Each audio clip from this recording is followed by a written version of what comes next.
It's time for the O Wrestling Podcast. I'm your host, CW. Thank you so much for listening. Make sure to hit the bell on YouTube to get notified whenever new videos go up, and subscribe to the podcast on any and all podcasting platforms. Today, we're talking about gatekeepers in professional wrestling. Who specifically am I talking about? Well, The Miz, really.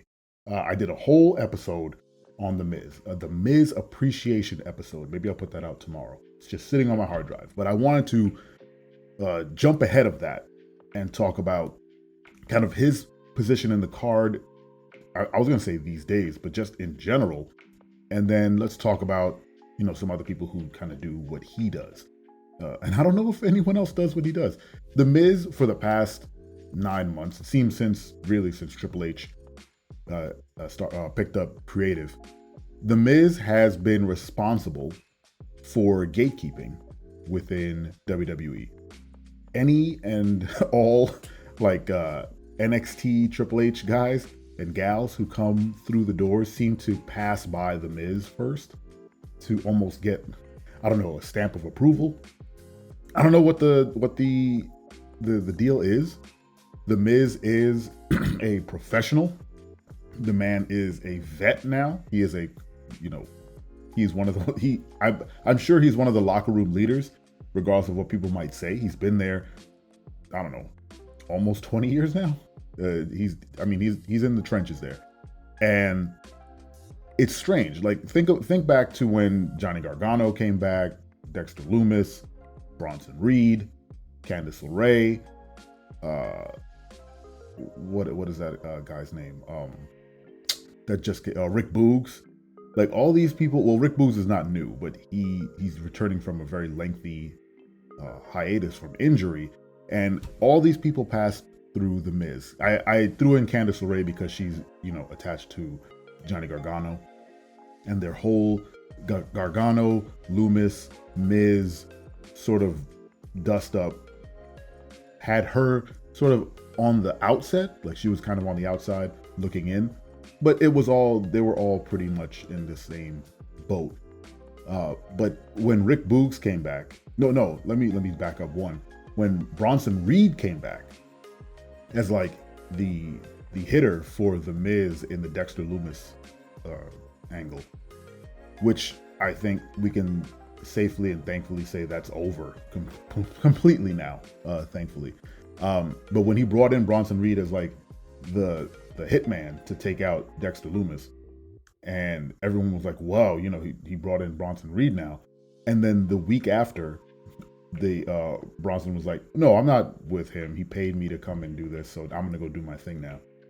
It was such not a strange occurrence, but it was certainly like so Miz is just the guy who opens the door for, new and returning talent to kind of get a face on TV, put them in a safe space to kind of get over. Miz will always be a bad guy. Miz is not going to be a face anytime soon. So if you want to get somebody over, it seems like they're just kind of buckling them to the Miz's rocket ship and just kind of letting them go. Granted, I don't see the Miz as that wildly popular guy. I see him as like the most consistent dude, and I think that's why they kind of pair each other up. They pair these people up with him because he's going to get them over. He's going to get them through, especially currently with Rick Boogs, who doesn't need the Miz to get over. He got over really, really hard with Shinsuke Nakamura last year and the year before, I believe. So he's coming in with, I feel like they're moving him to Raw, and I think they see the split between Raw and SmackDown as a legitimate thing. So they were like, well, to get him over with the Raw audience, we have to pair him with someone who he can shine beside, right? He's not going to outshine The Miz, but he's certainly going to shine with him. And this past Raw, Boogs got to come out and beat up on a sniveling Miz who was, already laid out, saying he didn't want to, wrestle. And then he just got to literally manhandle him with, I think he did like a pump handle slam or something. He like he like curled the Miz or something like that. He got to be the hero and beat up the sniffling guy, and then rock out, be the meathead that his character is. So yeah, the Miz is there to just kind of put people over. It's a thankless role, and it's weird when it's such an obvious role. When you see the matrix of it all. Triple H said back, what is it, the Raw Triple X Raw 30? He said booking is hard. He said it on mic, and he's not wrong. There's only so many people you can use to kind of get over other people. And I said this on yesterday's episode. If we're in a position now where they are clearly defining like these, 5 people are jobbers, and these are, I hope they don't use that term backstage. And no disrespect to anyone. I'm just using terminology. These people are there to kind of gatekeep and put people over, like The Miz, Baron Corbin, Mustafa Ali. I wouldn't even put Miz in there because Miz doesn't always lose. He wins sometimes. He won against Dexter Lumis. He cheated, but that's his gig, right? He's supposed to be the heel. So I've put The Miz a step above those guys because he still wins like WWE championships. So I can't even call him a jobber. He is legitimately on like a platform all his own, which I hope he respects and embraces, just so that he can have more fun with it.